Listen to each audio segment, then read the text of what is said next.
আওয়ামী লীগের অপরাধ, এই চোর ফ্যামিলি হচ্ছে আওয়ামী লীগের অপরাধ।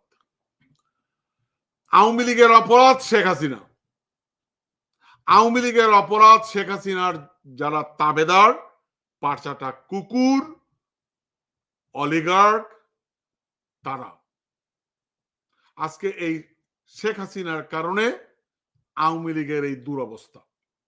এটা আপনাদেরকে অবশ্যই করতে হবে, চিন্তা করতে হবে, সিদ্ধান্ত নিতে হবে। এই চোর ফ্যামিলি, এই মিথ্যাবাদী শেখ হাসিনা আওয়ামী লীগকে ডুবিয়েছে, আওয়ামী লীগকে নিশ্চিহ্ন করেছে, আওয়ামী লীগের অস্তিত্ব বিপন্ন করেছে। এখন সে প্রশ্ন করে আওয়ামী লীগের দোষ কি? আরে আওয়ামী লীগের দোষ তুই, আওয়ামী লীগের অভিশাপ তুই, আওয়ামী লীগকে ধ্বংস করার মূল কারিগর তুই। আবার প্রশ্ন করে আওয়ামী লীগের দোষ কি?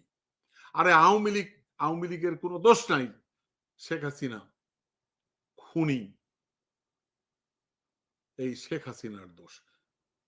অর্থাৎ আওয়ামী লীগের মধ্যে যারা, আওয়ামী লীগের অনেক দেশপ্রেমিক আছে, নাই আমি বলবো না, তা আপনাদেরকে এখন চিন্তা করতে হবে।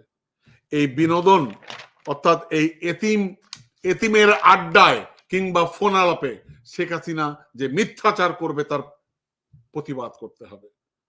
আপনাদেরকে প্রতিবাদ করতে হবে, আপনাদেরকে বলতে হবে তুই হচ্ছিস আওয়ামী লীগের বোঝা, তোর কারণে আওয়ামী লীগের এই দোষ, এই পরিস্থিতি।